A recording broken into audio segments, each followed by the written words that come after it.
नमस्कार सभी को। मेरा नाम संदीप कुमार है। मैं मानुषी ओवरसीज का मैनेजिंग डायरेक्टर हूँ। मानुषी ओवरसीज एक ओवरसीज एजुकेशन कंपनी है जो कि लोगों को विदेश भेजने का काम करती है। चाहे वो स्टूडेंट वीज़ा की बात है या अन्य किसी वीज़ा की, आप मानुषी ओवरसीज की सर्विसेज ले सकते हैं विदेश जाने के लिए। आज की इस वीडियो में हम बात करेंगे ऑस्ट्रेलिया के वर्क एंड हॉलीडे वीज़ा के बारे में, जो कि सब क्लास 462 में आता है। तो चलिए शुरू करते हैं। देखिए, सबसे पहले हमें पर्पस समझना पड़ेगा। ऑस्ट्रेलियन गवर्नमेंट ने ये वीज़ा भी रिसेंटली ओपन किया इंडियंस के लिए। इसका मेन पर्पस ये है, जब आप ऑस्ट्रेलिया में होते हो तो आप अपने आप को फाइनेंशियली सपोर्ट कर सको। इसके फाइनेंशियली सपोर्ट करने के अलावा भी इसमें कुछ बेनिफिट्स हैं जो गवर्नमेंट आपको दे रही है। सबसे पहले बेनिफिट तो ये है कि आप इसमें ऑस्ट्रेलिया में लगभग 12 महीने 1 साल तक आप स्टे कर सकते हो। पहले बेनिफिट तो ये है। दूसरा ये है कि आप ऑस्ट्रेलिया में किसी भी शहर में मल्टीपल ट्रैवलिंग कर सकते हो, कोई रिस्ट्रिक्शन नहीं है। तीसरा बेनिफिट ये है कि आप 4 महीने तक का कोई भी कोर्स कर सकते हो, शॉर्ट टर्म पढ़ाई का कोई भी कोर्स, कोई डिप्लोमा या कोई भी चीज़ आप कर सकते हो, बट उसकी ड्यूरेशन 4 महीने से ज़्यादा नहीं होनी चाहिए। और जो इसका प्रोसेस है वो बैलेट सिस्टम से होगा। बैलेट सिस्टम एक ऐसी प्रक्रिया है जिसमें आपकी जो एप्लीकेशन है वो रैंडमली सिलेक्ट होती है। ये एक तरीके का लॉटरी सिस्टम है। इसमें कोई मतलब फिक्स वो नहीं है कि भाई ऐसा मतलब रूल फॉलो करके सिलेक्शन होगा। बात करूँ इसकी रिक्वायरमेंट्स की, सबसे पहली रिक्वायरमेंट तो ये है, एप्लीकेशन अप्लाई करते टाइम आप ऑस्ट्रेलिया से बाहर होने चाहिए, तभी आपकी एप्लीकेशन को कंसिडर करा जाएगा। अगर आप ऑस्ट्रेलिया में ही हो तो उस सिचुएशन में आपकी एप्लीकेशन को कंसिडर नहीं करा जाएगा। दूसरा, जो वैलिड डॉक्यूमेंट आपके पास होना चाहिए वो है पासपोर्ट। पासपोर्ट के बिना आप कहीं भी ट्रैवल नहीं कर सकते, वो एक मस्ट डॉक्यूमेंट है। पासपोर्ट होना चाहिए आपके पास। आपकी जो एज है, उम्र जो है वो 18 से 30 साल होनी चाहिए, 18 to 30 ईयर्स। आपके पास एक वैलिड आईडी प्रूफ होना चाहिए। वैलिड आईडी प्रूफ में सिर्फ पैन कार्ड चलेगा, अदर डॉक्यूमेंट्स को शायद ना भी कंसिडर करा जाए।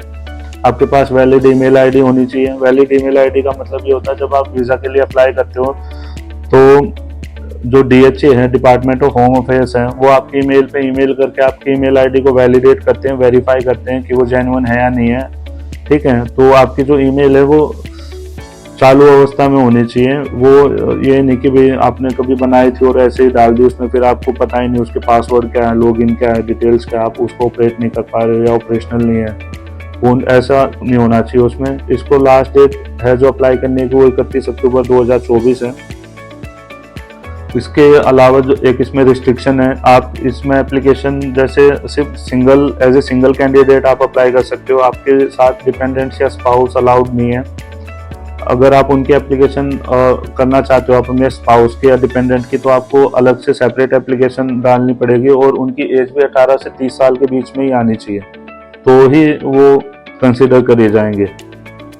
और आपका कोई वीज़ा रिफ्यूजल हिस्ट्री नहीं होना चाहिए, पास्ट में किसी कंट्री का वीज़ा रिफ्यूजल ना हो, वो भी एक कंडीशन है इसमें। जो इंग्लिश की रिक्वायरमेंट है वो आइल्स का स्कोर आपका overall 4.5 with no band less than 4.5 होना चाहिए।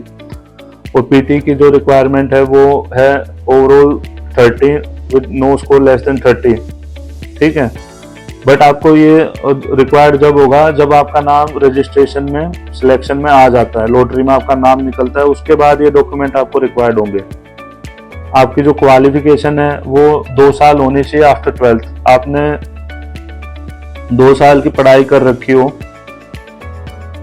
और चाहे उसमें डिप्लोमा कर रखा हो या बैचलर डिग्री या मास्टर डिग्री, कम से कम 2 साल की पढ़ाई आपने 12वीं कक्षा के बाद कर रखी है, तो ही आप एलिजिबल हो पाओगे इस वीज़ा को अप्लाई करने के लिए। तो ये तो होगी इसकी रिक्वायरमेंट। बात करें इसकी फ़ीस की, सबसे पहले इसकी जो फीस है वो रजिस्ट्रेशन फीस है। आपको शुरू में तो रजिस्टर ही करवाना है। रजिस्ट्रेशन की फीस है वो $25 है, सिर्फ $25। वो आप रजिस्टर करवा के आप इसमें शामिल हो सकते हो इस वैलिड प्रोसेस में। आपका जो रजिस्ट्रेशन है वो जो वैलिड रहेगा वो 14 अक्टूबर 2024 से 30 अप्रैल 2025 तक वैलिड रहेगा। ठीक है, और जब आपका नाम इसमें सिलेक्शन में आ जाता है, लॉटरी में आपका नाम आ जाता है, उसके बाद आपको इसकी जो एक्चुअल फीस लगेगी इस वीज़ा को अप्लाई करने की वो है $650, $650।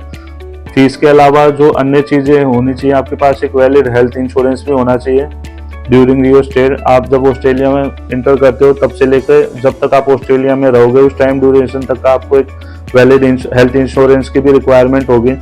उसके अलावा बात करें फंड्स की जो आपको शो करने हैं, वो है 5,000 ऑस्ट्रेलियन डॉलर प्लस में एयर फेयर, मतलब इतना पैसा आपके अकाउंट में होना चाहिए गवर्नमेंट को शो करने के लिए।